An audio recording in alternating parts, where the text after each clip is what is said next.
Who are we speaking to? Michael. Michael. Michael Psanodakis. And you are... DJ Mega Mike. DJ Mega Mike. Yeah, I've tried to have various names, but the name you're given is the name you're stuck with, unfortunately. So Mega's the name that you've been using since which year? Mega is from 1986, but it has nothing to do with hip-hop. Has nothing to do with hip-hop. It's a nickname in school, yeah.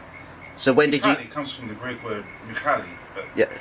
Aussie kids can't go right? Yeah, so they go Michael. Michali, so it becomes good, so it's Megali and Mega, it cuts short later. Yeah. Well, that's cool actually, I reckon. Yeah, it's like only when I went into working as a kitchen hand that I was bumping into other writers and DJs that were in the hospitality industry that, hey, Mega, hey, you know, that it stuck with me through the 90s and I kept it. I was actually, went by many names as a writer and my DJ name was Catapult at the time too. This is early 90s. DJ Catapult. Everyone just kept on calling me, hey, Mega!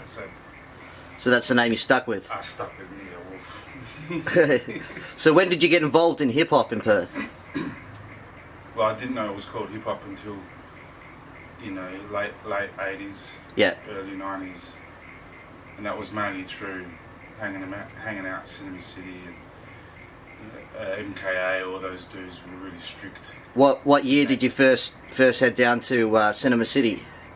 It would be 1989, yeah. And what was the relevance of Cinema City in 1989? I would hear rumours through the Frio kids, you know, you still breakdance, you should go up there, there's still breakdancing in the city. And I heard that rumour for years actually. Yeah. So, because before that never went, only Mum and Dad dropped me off a few times at Forest Chase, but I never got down to breakdance, even though I was breakdancing at the time. But you always knew of that niche, you know, the elite of Perth, fucking Cinema City. So the masters. So with the help of Fink and Spire, so George and Petro, which we formed our crew later, I managed to start hanging out there and going to Dada's all the time. Was that illegal moves or? No, that's years later. Yeah. So which crew were you guys then? We called ourselves NTB, No Turning Back, from MC Shan's track, A Mind Is a Terrible Thing to Waste. Yeah, that's what we named our crew from. Our crew was initially invented by Brisk from ABC, because we were down with them as well. But we were toys, we couldn't put up ABC. So Brisk was like, man, Leon was like, fuck, you guys should form a crew. So we formed NTB, in 89, now, 90. We're talking about B-Boy Leon, is that right? No, Brisk. Brisk. ABC, yeah. Yeah, okay, fair. I haven't seen him for years, I don't know. So you got involved in hip-hop in the late 80s in Perth. Was that just as a DJ and a B-Boy then, or was there some other stuff going on too? Well, I started breakdancing in 83, 82, 83, and that's just robotics and caterpillars, jumping off chairs, doing the caterpillars, and crazy shit like that. Yeah. Suicides, front flips, you know, half back flips, just monkey stuff. Yep. Watching Jackie Chan films was full on, but it had nothing to do with hip hop. Only years later, people linked it together to make me understand that it was hip hop. So you started as a b-boy? Yeah, but I didn't know the word b-boy. Yeah, no. When did you first hear the word b-boy? Breakdance was years later, so you know, I didn't know what I was doing. I was just busting moves. Kids were doing at school. And robotics is robotics. Everyone does robotics, you know. You got a bit electric boogaloo, and but I never linked the music. You see, it was only when breakdance came out in '84, the whole school was breakdancing. So when did you get your first turntables? When did you start? Actually, when did you start DJing? Should be the first question. I started DJing probably 88, 89. So I was mixing tapes and setting up the very little system I had at friends' birthday parties and things like that. And what sort of system were you using then? I had two Dick Smith Bose Yep. which I got for free, and they were, I call them, you know, fake Boses, but they look like Boses, but they were from Dick Smith. So little cube speakers were they? Yeah, or? they're little cube speakers you could get from Radio Shack. It was from Tandy. Yeah. Yeah, that was my first setup. Yeah, nice. In '91 I got my first 2 turntables. And my realistic mixer, which I still have, but it's in bits. What were your... All my mixers I have. All of every single mixer I've ever owned. Never sold the mixers I used when I did my house parties in the 90s. How many mixers do you have? I have 6 here. 6. Can you rattle them off in order that you got them? Do you remember the order specifically? Yeah, so I got a first I got a Yamaha. Hello, Arthur. Shh. What? Shut the door. And the slide, son. So then I got first I got not a Yamaha. What am I talking about? It was a realistic slide mixer with no fader. That's the first one I had. And then the second one was the realistic with the crossfader and the mic channel on the left hand side. Yeah. And then the third one was the double, which my friend Petra has. Let's put the photo. Pause it. So then, yeah, the realistic, which had 2 crossfaders. Yeah. So we're talking about, so just for the sake of editing, so we're talking about the 6 mixers that Mega Mike. I've only got 3 here. All the rest is somewhere else. That's fine. Yeah. So which was the first one again? First one was a realistic 5-channel, which had phono on it as well, battery powered. Which I had 1 turntable and a drum machine at the time. It wasn't like I was DJing, but still fucking with shit. But just I don't want to continue until hang on. So before that, we got a video player that was stereo. So I was recording onto VHS as well, just audio. And then with the Commodore 64, I was recording onto that. And then at school we had our Apple Macs, and I was recording saving onto tape. Yep. From there. And then into getting a setup, which was the first setup, which was at school. That was our radio setup, and I did the Christmas party in '87 or 1988. I can't remember, but that's what got me into it. But my brother was a wedding DJ anyway, so he would pull his trailer into our carport and put his gear out, and so that's like 81, 82. Yeah. So always loved turntables and stuff like that. Anyway, so then your first... I went on to after the double was this one. Yep. Oops. Make sure I get a good focus on it. This is not the original of the one I had. But that's the same model. It's the same model, yeah. Yeah, that's nice. Exactly the same one. And then, coming into the late 90s. So this is the one that was won by my friend Sunil from Rayhan's Martial Arts Store. Same name as you, Sunil. The only 2 Sunils I know in the world, by the way. And we're both the maddest people ever. Sunil actually got me into listening to Scratch FM. He was the first person to go, "Hey man, you into rap, Michael? Listen to Scratch FM." That's another thing. People didn't call it hip hop; they called it rap. Yeah. When I started, anyway. And then years later, this is Double Action's mixer. Sorry, Carl, it's all rusted and fucked up.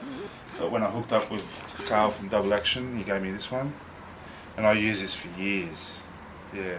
So, what year did you get this one? Do you remember? 2000. About 2000. 2001. So you had it for about 18 years. Oh, it died like 10 years ago. Yeah. And yeah, then, cool. So what was the first turntable you had? It was a B12. A B12? Or a D12, I can't remember. But I had all that range. I've still got my 1310s and my 1410s here. And the 1410 is black, like the 1210. Like the 1210 is? Yeah, but it's a 77 model. So what would have been the difference between the 1200 series and the 1400 series? The 1200 and the 1400? Yeah. Well, one is much older and black. So when the 1210 came out, they released it as black, like the Yeah. There So are other black models, yeah. So the difference between the 12 and the 14 wasn't much. It was basically the same turntable. I know that the 12 and the 1210 was basically the same. Everything's different. Yeah, even the motor's different. Motor's the magnets are aligned differently and things are. But that's the early stages. Those 1300s and the SL 1410s are the foundation of the 1200. Yeah. So it's a progression of technology. It's the same. Yeah. Cool. And when the 1200 came out in, I don't know, 1980 or whatever, it's just been like that ever since. Yeah. Oh, and when we get onto stuff if you can't beat it, why try? Well, the 1200 has a 1.5 kilo torque, and this is 25 horsepower. How? What's this monstrosity? This is a 1935. I'm not sure. Presto MS16B. A Presto MS16B. It has a 2018, made in Western Australia. Silly toe head on it. A silly toe head. That's the name of the head. That's the name of the production, the people producing it. Yes. Ah, cool, company, cool. Silly Toe Technologies, yeah. And I'm very lucky to be one of the first to have their head. Remarkable. Just refurbished, completely stripped this, everything, oiled it, greased it. There's a part being machined, so I've actually used the base off my 8N, which is sitting in the background. And the part is being machined and it'll be set, but there you go. Remarkable. That weighs 85 kilos. The whole thing weighs 85 kilos. And that'll just spin and spin and spin. They won't even stop, man. Cool. So who were some of the other DJs that were coming up at around about the same time that you started emerging?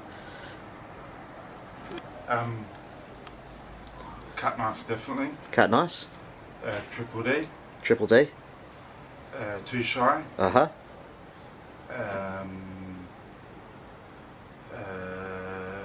Ray. Yep. Maze. Yep. JD.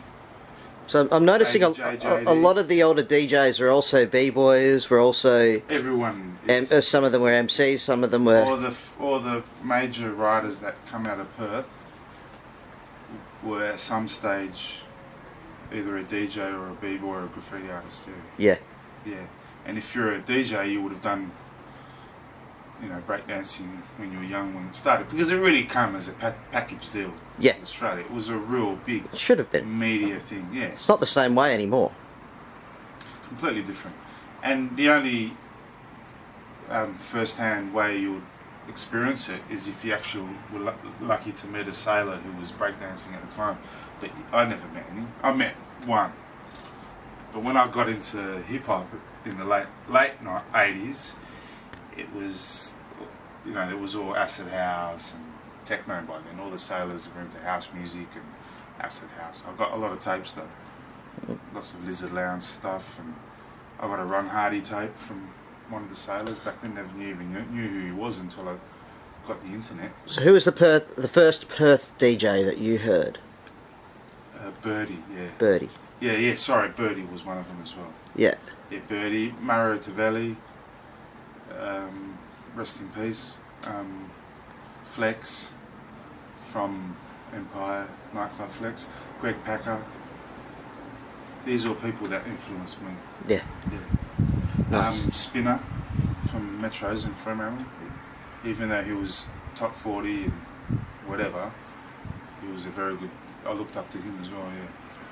That's awesome. That's awesome. Yeah, this is all late 80s, early 90s.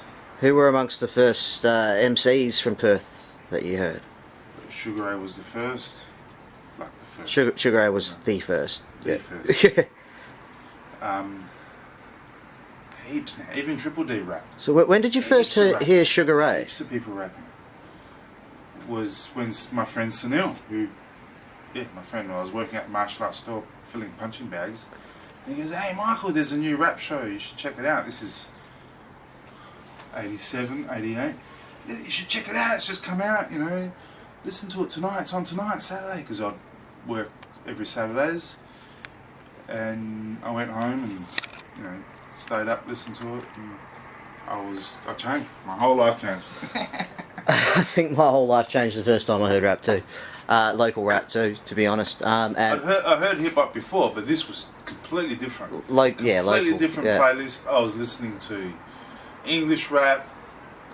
Cool. East Coast rap. This is 80s, man. Yeah. You know, Ray was playing all that shit. What's his name?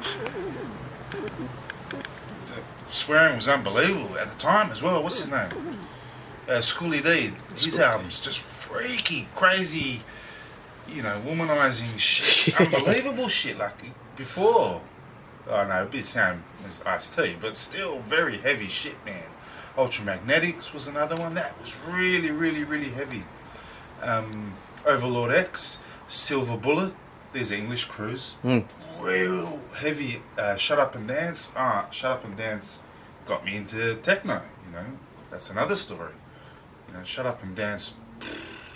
Unbelievable music, man. Listen to their music. So who were the first b-boys that were full hardcore b-boys? Not just people that sort of dabbled here and there that you met.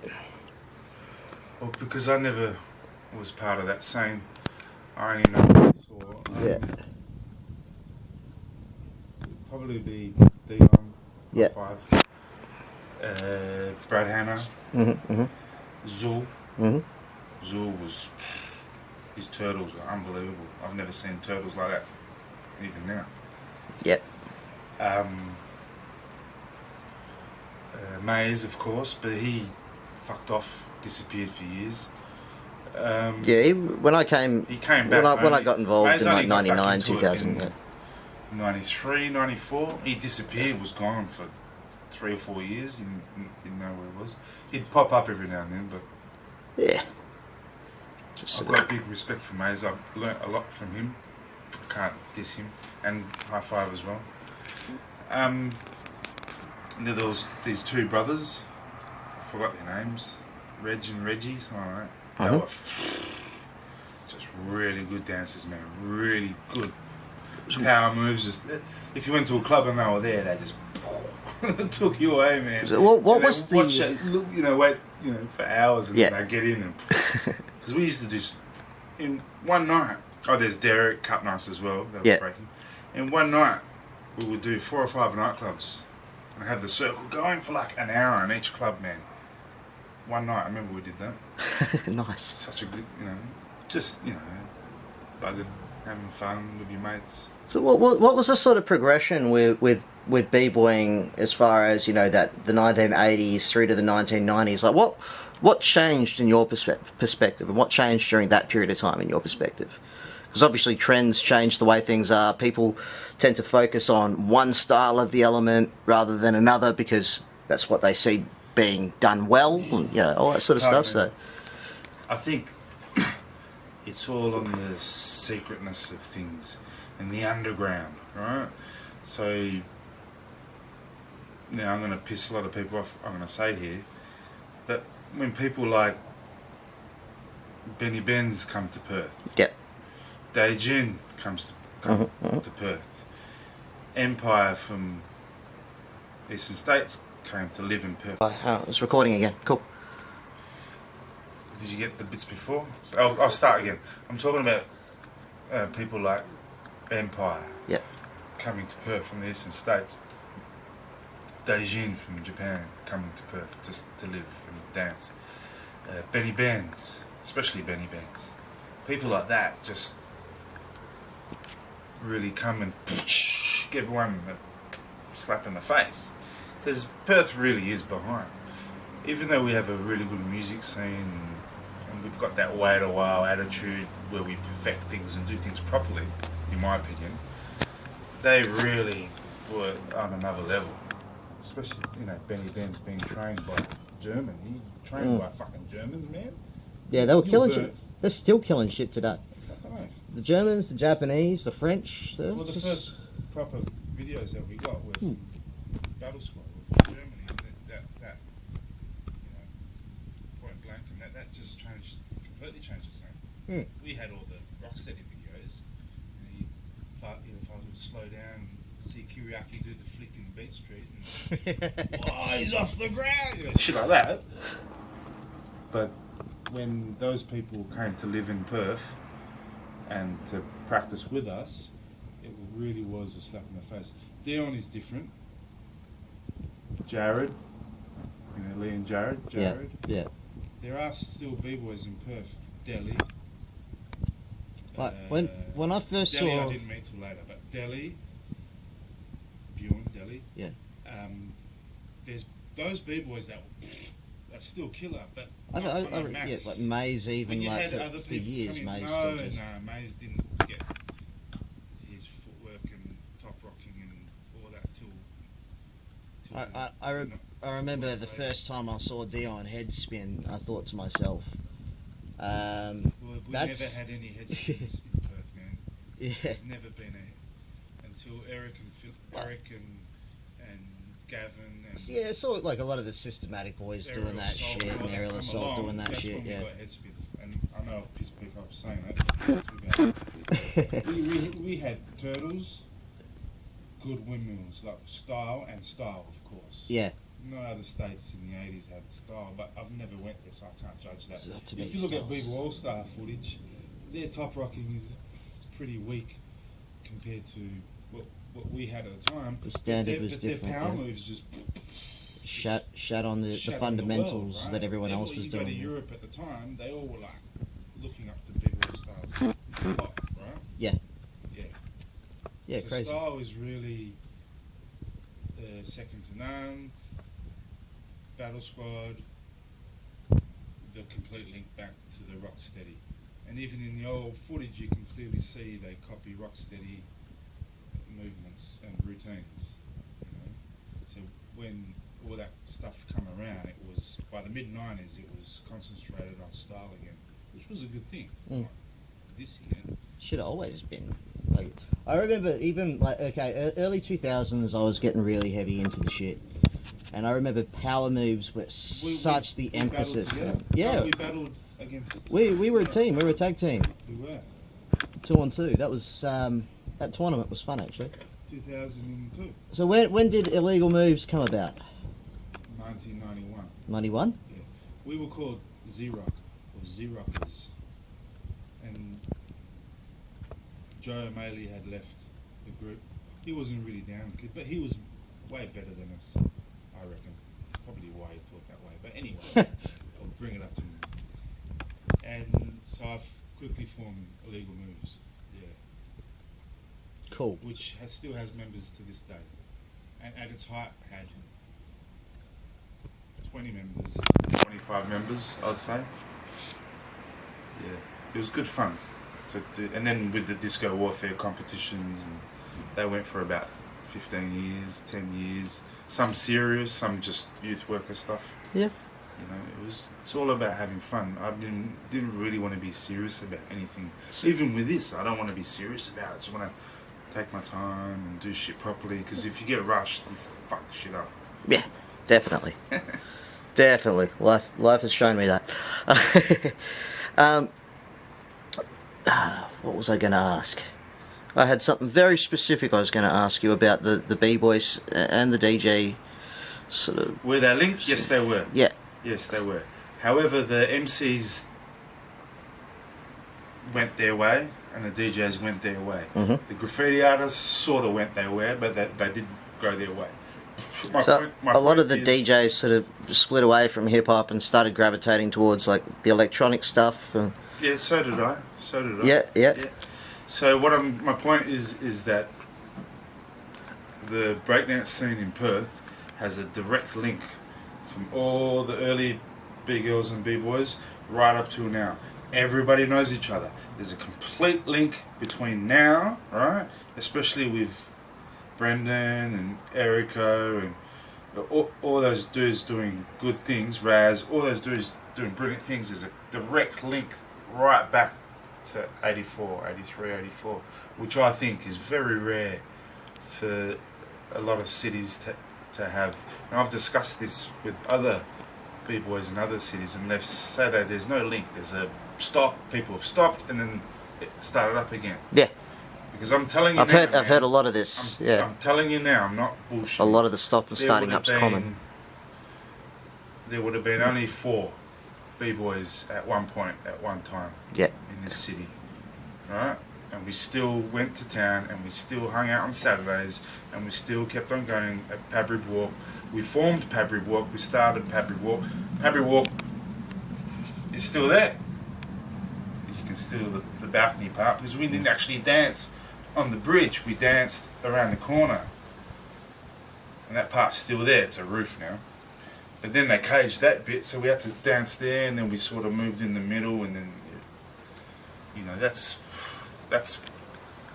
even when they were building Forest Chase in the 80s and 90s, they were going there and breakdancing, right? When they started building Forest Chase, they moved to Cinema City. We're breakdancing where I went and started. Did right? Cinema City have a bit of a reputation amongst people that didn't know what was actually going on? Yeah, Cinema City was just another planet on its own. Yeah.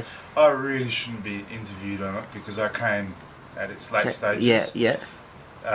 Especially recently when I met people that hung out there for years I'd never met, So I don't really want to elaborate, but from my memory it was the elite of Perth kids, That's cool. Yeah. That's cool.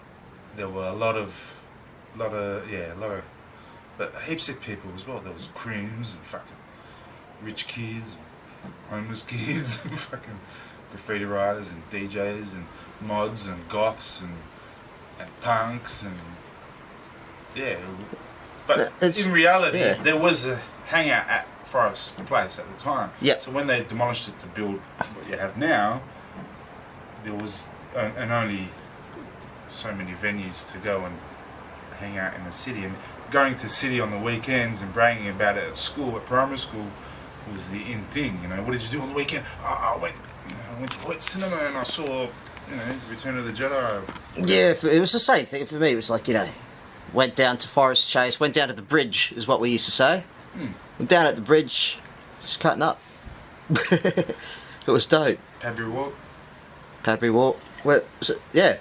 All the same. Before they built the bridge on top, there was jams underneath. Yeah. And they had the stage there. The same city of Perth would set up the stage and stuff like that, or give us power. That was Greg Packer. He did things like that. I remember breakdancing there and helping set up and stuff like that. But I was really young. I was big toy, So did you wasn't this? No one knew who I was. I was a real big toy. Well, did you witness any sort of heated rivalries amongst the earlier guys? Smashes all the time. Smashes all the time. Yeah. Heaps of fights all the time. Not like any stand out in mind in particular, or no? It was just a presence that was. I remember Dada smashing Dame in the face. That's about it. That's about it. No, I'll jog my memory. I wasn't really into fights. I was not into anything like that. No, it was like always some interesting rivalries, and they always seem to pop up in every generation, I find. Yeah. I had a beef with a rider in '95. Yeah. That's another dispute. Yeah. Did he cap you, or did? Yeah. He didn't turn up to battle me. And well, enough said. I didn't finish my piece, me and my mate, and then when we left they did their pieces on top of ours, so that wasn't fair at all.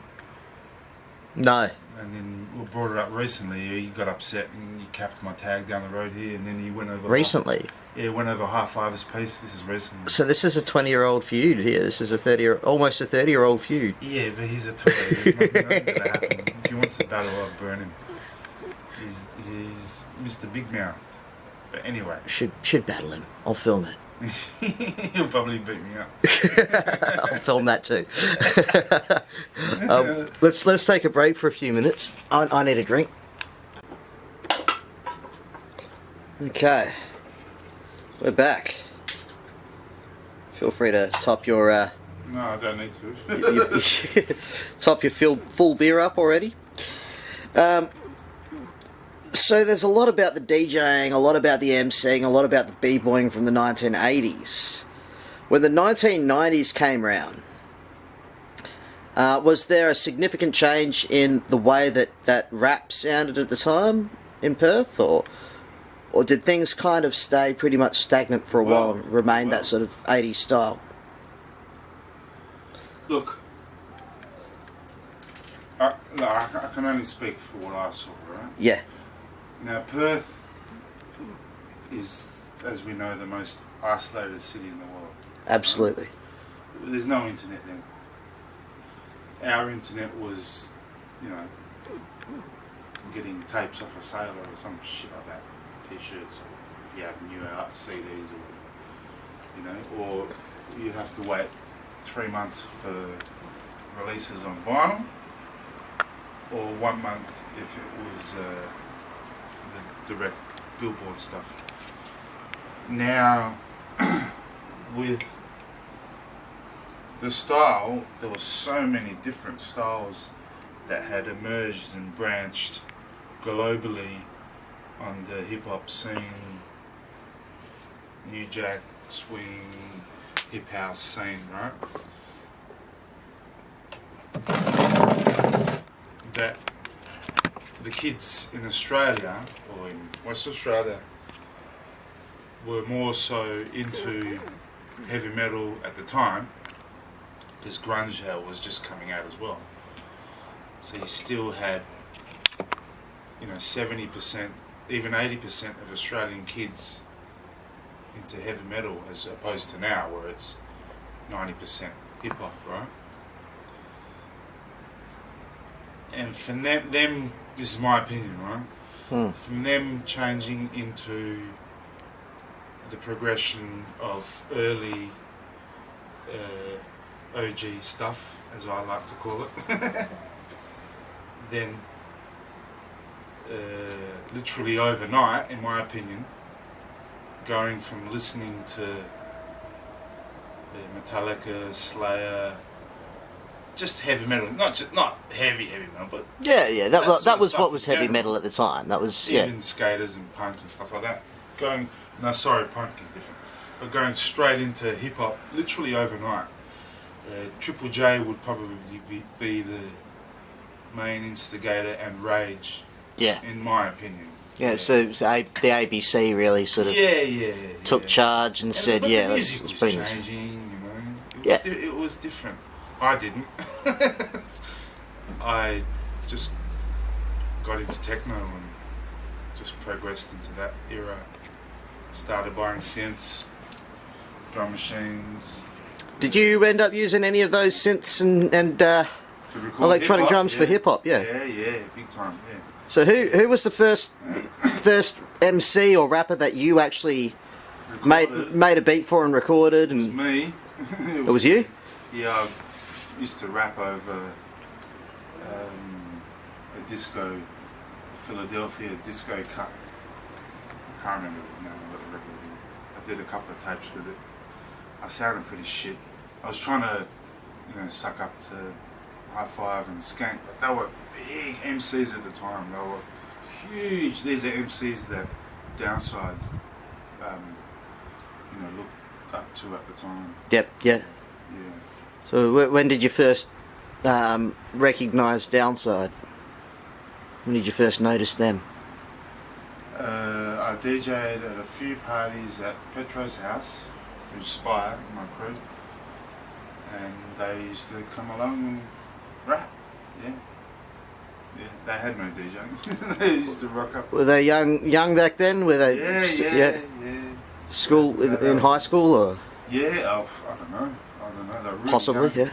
I should have, you know, had them come round and stuff, but I didn't. I remember he ringing me up, wanting to come over and do some recordings, but I shouldn't have. I should have. So what year did you record yourself the first time? That was 90. 1990. Yeah. Yeah, cool. What did you use to record? What do you mean? Was there a specific mic that you had? Yeah, I just had the little realistic mic. Oh, the little, yeah. So, yeah. I recorded heaps of other people. Yep. What's his name? Marcel. Yeah, Marcel was one of them. Did his tape. And who's Marcel? Marcel was like a ragamuffin MC type of dude, South African from South Lakes. So this would have been pretty cool in the mid sort of 90s, I'm guessing? Yeah, he was a really good MC. Yeah. We did a few gigs, a few parties that would come along and MC. Yeah, sweet. After that, yeah, Hunter came over. When did you first hear Hunter? Hunter did, well, I've got a flyer where he rapped at his first gig and I was the DJ. That's awesome. Hunter, thank you. Hunter was a big heavy metal dude. Pantera, Slayer, he was right into that. But he used to go to rave parties too. He's a bit of a larrikin. And, yeah, but everyone went to rave parties though. Yeah. Yeah, everyone went. This is early 90s. The early emceeing I heard Hunter would be Eazy-E, or lots of Eazy-E covers, NWA covers, heaps of Ice-T covers, lots of Ice-T covers. Yeah. He really First had time an Hunter, appreciation for that LA sort of sound. Yeah, he was huge. A lot, like I said, a lot of that type of crew, the bogan Australian sort of crew, they were from like 80s scene, heavy metal, straight into gangster rap. They weren't into anything like De La Soul or anything. Native. Yeah, a lot of people didn't like that softer that. stuff, did they? Yeah. We were into that. We were into native. I was into it. Yeah. I was into everything. Yeah. All types of music.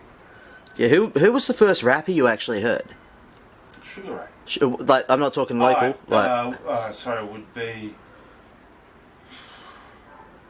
if you can call him a rapper, I'd say Jacko. Jacko? Yeah, the boxer and football player from Perth. Jacko. His album was called I'm an Individual.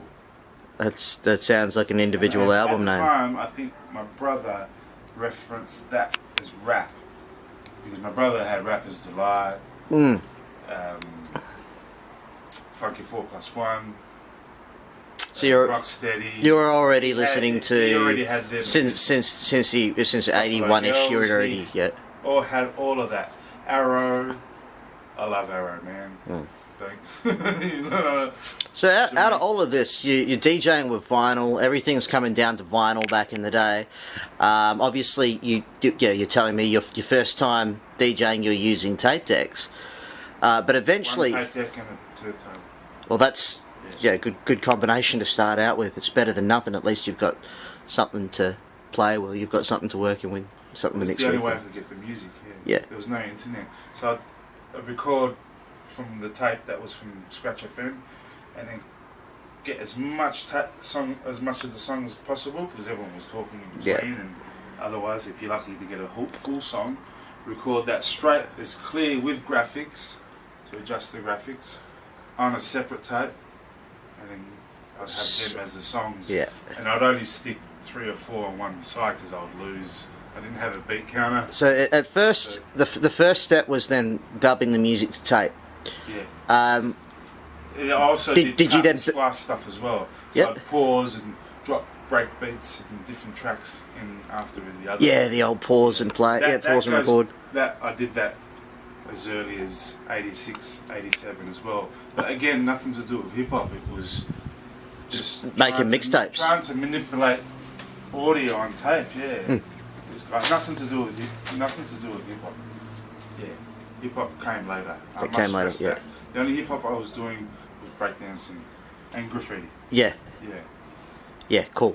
Which, of course. So that was dubbing to tape was the first step.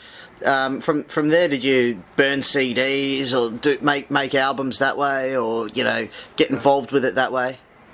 No, like I said, I recorded onto VHS. So audio only. So what inspired the progression to cutting vinyl? All right. So as early as going to rave parties, that's what me and my friends wanted to do. My MC Orion, he was probably the first to strip all of his old shitty decks and put faders in where the pedometer pots are, and try and put faders to make our decks look like 1200s. We couldn't afford 1200s. So we played around with that. That's 92, 93. We modified together with his friend Leo and his father, probably over 10 pairs of turntables and different types of turntables. All the turntables that had the knob pitch, we converted them to slide faders. Yeah. Like the 1200s. Yeah, that brown turntable you see in the Get Up that Grandmaster Flash uses, I can't remember the name. Techniques SL something, 3 something. That we had 3 pairs of them. Yeah. And again, they were all, this is before bulk rubbish, but people would still dump stuff from the sidewalk. Yeah. So then after that, always wanted to make my own vinyl, because I was already making my own techno at the time and having no money. The first time I got a proper full-time job down at CSIRO, I got a loan and was checking out this website for a while. It's a vinyl recorder in Germany. I got my loan and my wife and I went early honeymoon and had a brilliant time. I learned off my vinyl recorder, which we'll go have a look now. This is an old restore. And learned how to do high quality stereo cuts on that. Now it's 12 years. Built my own first cutter head in 2003, and that was a speaker with a knitting needle through it. Had a turntable going. Well, it would have worked. It took about 30 goes to get 10 seconds. You had to Anyway, keep going over and over. I gave up after that, and it was only about a year later where I went. We're on. So after that we purchased. So I joined forces with High Five, the person who taught me how to break this, Dion, and we a year after we got the vinyl recorder, he got this machine in pieces though, and the 8M back then in pieces, and it's only until recently we've I have restored both units and got them going. So you got the fuse box here. That's a 2018 Solito head with a 1935 New York City Presto disc recorder. And you've only got 5 minutes on this. I can change the feed screw to 5, 10, 15 and about 17 minutes. I have the 8N can go to 20 minutes aside. The vinyl recorder I've done 49 minutes on one side with just someone talking. Now when you record, you can't do any crazy audio recording at that level. If I was to record 5 minutes on one 12-inch, then I could boost the levels crazy. But if I was to record, like I said, the 49 minutes that I did, I could only... The levels too quiet. Yeah, you have to have your levels really quiet. So the longer on your 12-inch, the lesser the volume. Do you understand? Yeah. The more. So yeah, I'm in the process of gonna do this full time, and it's been more than 12 years. Like I said, I started in 2004, 2003, and 12 years ago I got the vinyl recorder, which we'll go have a look now. Yeah, let's check it out. Yeah, alright, cool. Get up. Let's go. I can't get it, you gotta go there. Pause. So, that looks like a 1200 from here. It is. Alright, filming.